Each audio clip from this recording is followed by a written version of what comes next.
When the team at Warner Bros. Animation were presented with the chance to pitch their own take on Superman, they jumped at the chance. They had spent several years working on the seminal Batman the Animated Series, and were by many accounts keen to flex different creative muscles. Superman stories provide unique storytelling opportunities that set them apart from Batman. While Batman isn't out of place in some science fiction tales, particularly those rooted in weird science, Superman's presence expands the narrative possibilities to an entirely new level, embracing cosmic and grand-scale science fiction elements like Jack Kirby's The New Gods or the scroungy space biker Lobo.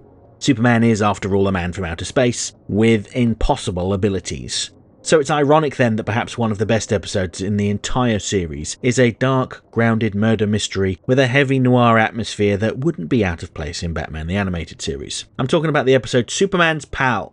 No. It's the late Mr. Kent. While researching a future video on Titano, the colossal ape, I stumbled across a vintage Superman story that shares a basic premise with the late Mr. Kent, but it unfolds in a completely different manner. I can't say with 100% certainty that this comic was the inspiration for the late Mr. Kent. I could just ask writer Stan Berkowitz, but I always fear coming across as one of those strange fans that wants to know some obscure detail about something that happened decades ago and no one remembers anymore. But given that Titano appears in STAS and this story is in the same comic that introduced him, I think it's fairly likely. It doesn't really matter all that much either way, given how different the two stories are. The comic in question, 1959 Superman number 127, includes a short story titled When There Was No Clark Kent. In this tale, Clark Kent visits a glass factory to write a story and gets caught in an explosion. Lois Lane arrives on the scene and sees Superman standing over Clark's discarded clothes. Apparently, the explosion had blown his civilian clothes off. So thank goodness his invulnerability extends to his costume. Oh my lord, can you imagine? And she jumps to the conclusion that Clark was killed. Seizing the moment, Superman decides to permanently abandon his Clark Kent identity, believing that doing so will remove a significant burden and allow him to devote himself entirely to heroism. However, the reality of being Superman 24/7 is far from ideal. Moving in with Jimmy Olsen seemed like a practical solution, but it only brings a flood of unwanted attention. Neighbours constantly demanding favours, fans crowding his building in hopes of seeing him, and criminals laying traps at his doorstep. Before long, Superman realises that having a secret identity offers normalcy, and moments of downtime that he took for granted. So, to reclaim his double life, he devises an absurd but effective three-stage plan. Step 1. Craft a massive glass bottle. Step 2. Launch it into the ocean. Step 3. Climb inside and wait to be rescued by a passing ship. Once rescued, he claimed that he had been inside the bottle at the time of the explosion and had been flung out to sea. Despite the preposterous nature of this explanation, the world bought it and Clark Kent was welcomed back to the Daily Planet without question. This escapade taught Superman an important lesson about the significance of his secret identity, and how important it is to have time off. While the late Mr. Kent shares the same core premise of Superman losing his Clark Kent persona, it refines and elevates the idea, filtering it through a noir-inspired lens to create arguably one of the best episodes of Superman the Animated Series. In this episode, Clark Kent investigates the case of Ernest Walker, a death row inmate who insists he's innocent. Sure, they all say that, but Clark can tell that Walker isn't lying. He can hear Walker's steady heartbeat, and he notices that Walker never breaks eye contact. The problem is that he can't tell anyone how he knows that Walker is innocent, so he investigates the case to find evidence that Walker had been wrongly convicted. He soon uncovers proof that Walker couldn't have committed the murder. At the time of the crime, he received a pizza delivery, providing an alibi that should have exonerated him. With this evidence in hand, Clark rushes to deliver it to the governor to halt the impending execution. There's an unfortunately still relevant piece of social commentary embedded in this story. Walker, a low-level criminal and an African American, is the perfect scapegoat. His record of petty theft makes it easy to frame him as the perpetrator of a robbery gone wrong. His court-appointed attorney, uninterested in defending him, never bothered to check his alibi, an oversight that doubtlessly would have saved Walker from a wrongful conviction. But no one cared. They just made assumptions about him because of who he was. As Lois and Jimmy say, everyone knows he's guilty, somehow. While he had stolen things in the past, he had never hurt anyone, and he didn't deserve to be killed. Detective Bowman, the lead investigator, is dismissive of Clark's concerns. Viewers may remember Bowman from the earlier episode Target, where he was assigned to investigate the assassination attempts on Lois Lane. But instead of doing his job, he spent his time spying on Lois while she slept, relishing the sight of her having nightmares about her own death. That plot point never went anywhere in that episode, but it let us know that Bowman was a wrong'un, and it was pleasing to see him return in this episode.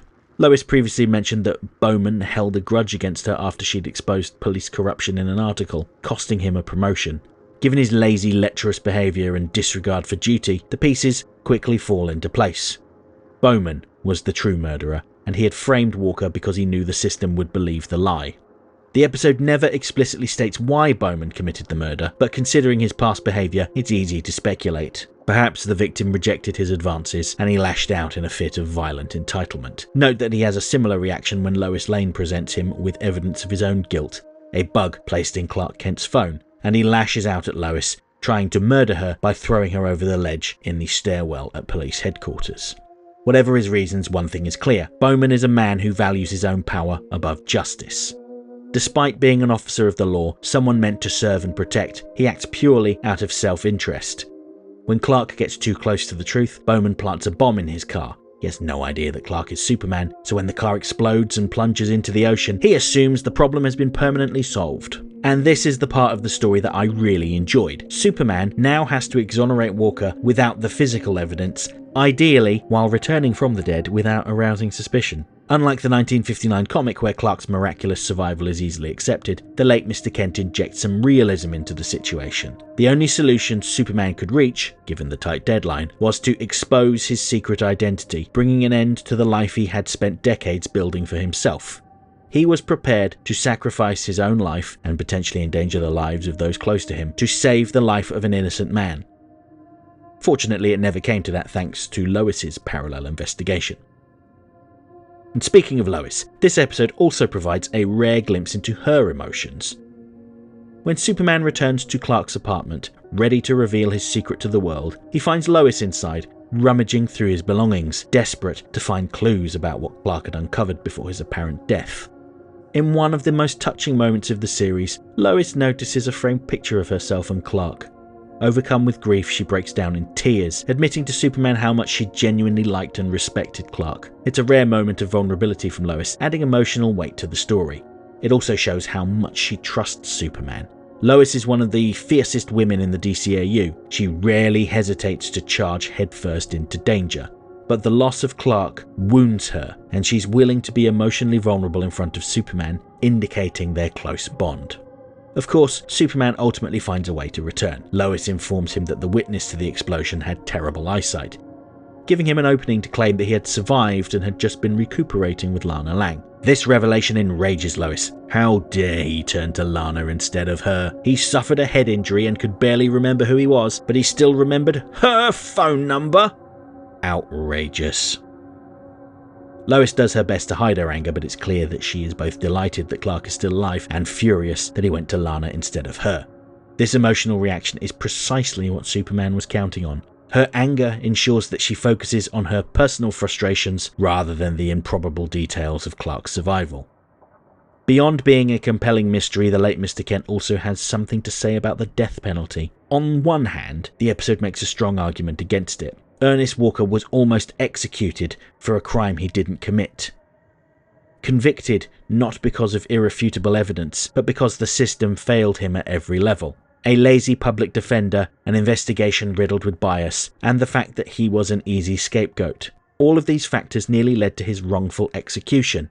It's a reminder that the death penalty is irreversible, and when the justice system makes mistakes, innocent people pay the ultimate price. This anti-death penalty sentiment is hammered home towards the episode's end. Despite having caught the real killer, it was too late to officially stop the execution. This forces Superman to take matters into his own hands, bursting into the gas chamber and saving Walker. And yet the story also presents a contrasting viewpoint through Detective Bowman's fate. After Superman and Lois expose his crimes, Bowman attempts to escape in a helicopter, but Superman stops him, leading to his arrest. The final scene reveals that Bowman has been sentenced to death. Unlike Walker, Bowman is unquestionably guilty. His actions were calculated. He killed one person, attempted to murder two others, and he knowingly sent an innocent man to die to protect himself. The episode ends with Bowman being led to the gas chamber. with no one to intervene, suggesting that, for some crimes, execution is justified. It would be very easy to just state that capital punishment is wrong, but it offers a more challenging viewpoint. It acknowledges the flaws of the justice system, but also implies that capital punishment can be deserved in extreme cases. As someone that doesn't believe in capital punishment, I find it very difficult to feel any sympathy for Bowman. Even if that wasn't necessarily the writer's intention, and knowing how much Stan Berkowitz likes to write stories that challenge our worldviews, it probably was. It was entirely worth it for the wonderful closing moment where Bowman sits pondering how Clark Kent could have survived that explosion. And in the final seconds, it dawns on him. Clark Kent is Superman.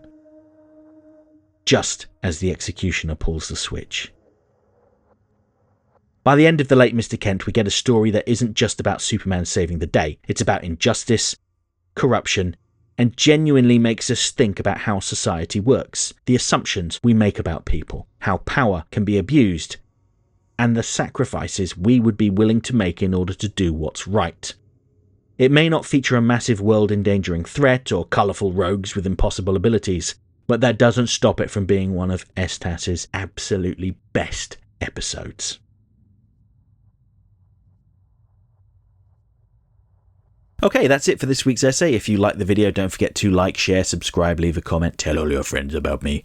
You know how YouTube works. If you really enjoyed the video and have the means, please consider making use of the thanks button to send $1 or $2 my way, because every little helps. I offer channel memberships for $1.99 a month. This will get you early access to my weekly video essay, priority responses to your comments, members-only videos, custom emojis, and an icon on your profile indicating that you're one of my people. And special thanks to my current channel members, who are all listed on the screen right now.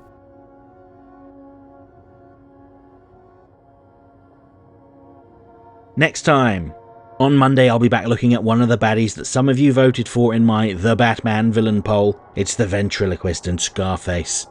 Then on Friday, I'll be venturing back into the futuristic world of Neo Gotham to talk about Xander, the genetically modified supreme leader of Cobra. Hope to see you then.